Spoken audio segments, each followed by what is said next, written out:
Neith, the ancient weaver of creation. Long before many of Egypt's most famous gods rose to prominence, one goddess was already being worshipped. Her name was Neith. Neith was one of the oldest known Egyptian deities, with evidence of her worship reaching back into the Predynastic and Early Dynastic periods.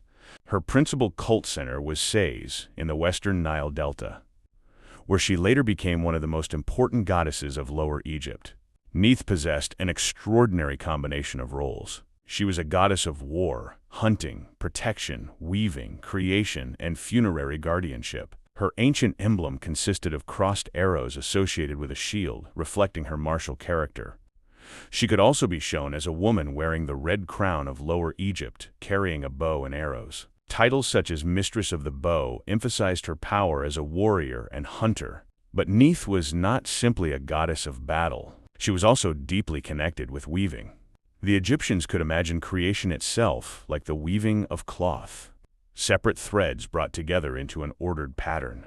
In later theological traditions, especially those preserved at Esna, Neith became an immense primordial creator. She was described as self-generated, existing before the ordered universe and bringing gods and creation into being through her own power. Some traditions even portrayed her as the mother of the solar god Ra, while others connected her with Sobek, the crocodile god. Her protective role also extended into death. Neith was one of the four great protective goddesses of the dead, together with Isis, Nephthys, and Serket.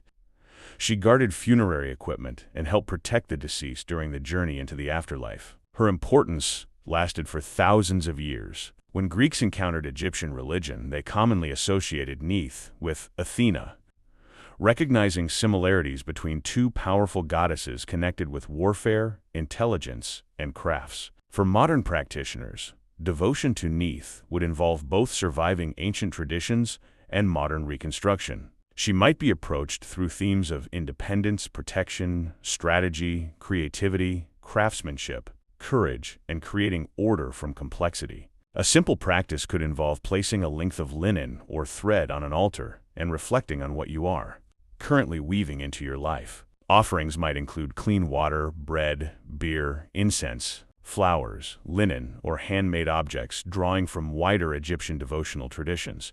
Neith embodies an unusual kind of power. The hand that draws the bow can also guide the thread. She is warrior and creator, protector and craftswoman, a goddess who reminds us that strength is not only the power to destroy, but also the ability to create something that endures.